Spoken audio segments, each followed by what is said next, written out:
Coffee means different things to different people. A delicacy, a science, a career, a pick-me-up to get us through the day, or even an addiction. Before, I saw coffee to myself as something that pushed me through my life. It got me through college papers, reading literature, thinking, my morning classes, uncomfortable situations, my responsibilities, and other things that I don't really want to deal with. Nowadays, my view has been changing ever since I became a barista, when I transitioned from being a mere consumer to now a creator. Diving hand-on into making coffee has made me realize how deep of an art it truly is. There's so many mechanical skills and knowledge that one must cultivate to serve a balanced cup of coffee. I learned how to pull espresso shots, how to properly steam milk, the names of drinks with different ratios of espresso, how to tamp properly, and expanding my palate to taste different notes in coffee. It's just been really stimulating to create my crafts day by day to serve delicious brain juice. The main purpose that coffee has been playing in my life is right now is more of a meditation than purely just making it. My favorite thing to learn right now is latte art. Latte art is pretty difficult. It requires many days or months of practice to get something even remotely presentable. So I've been pretty obsessed with making a perfect picture lately. It's been a passion of mine recently, and I've been just having so many attempts, and I took so many photos of them, whether they're failures or successes, and it really just shows my progress lately.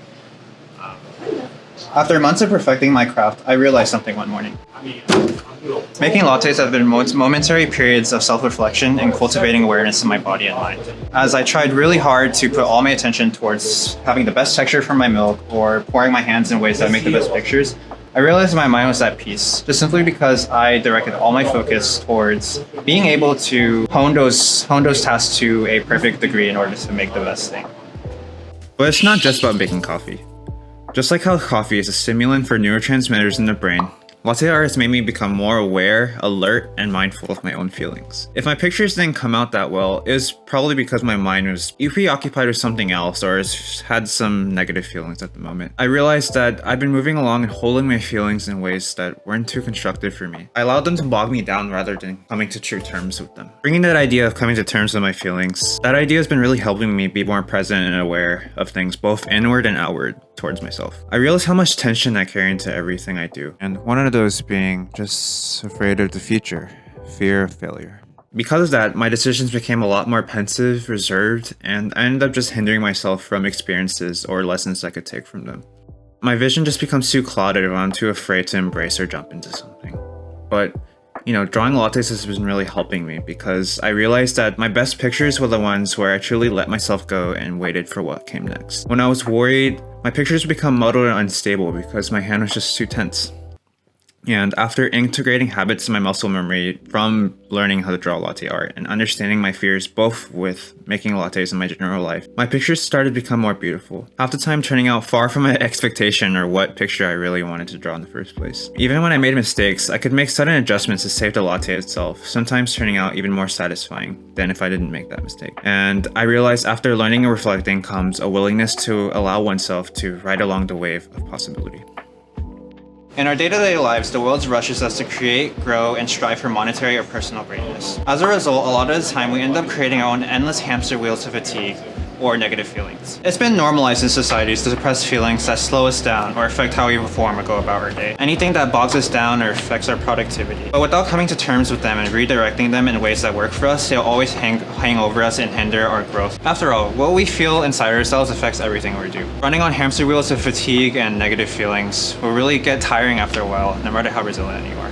When we cultivate mindfulness of our mental and physical states, we can learn how to regulate them and end up becoming more flexible and flow smoothly in anything we choose to tackle, no matter how long it may take and no matter what happens.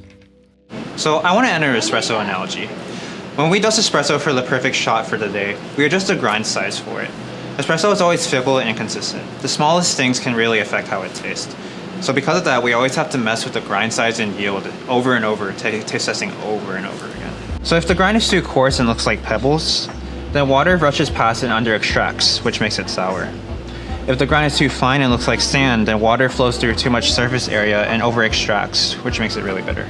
However, after enough aimless exploring and fiddling, we'll eventually get there. So with that, here's a gentle reminder. When life attempts to pull you along, you feel pressured, or it just gets plain old messy, just remember to take time and breathe, reflect, before you find your way again.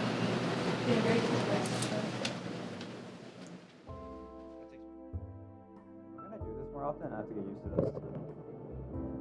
I feel so shy right now.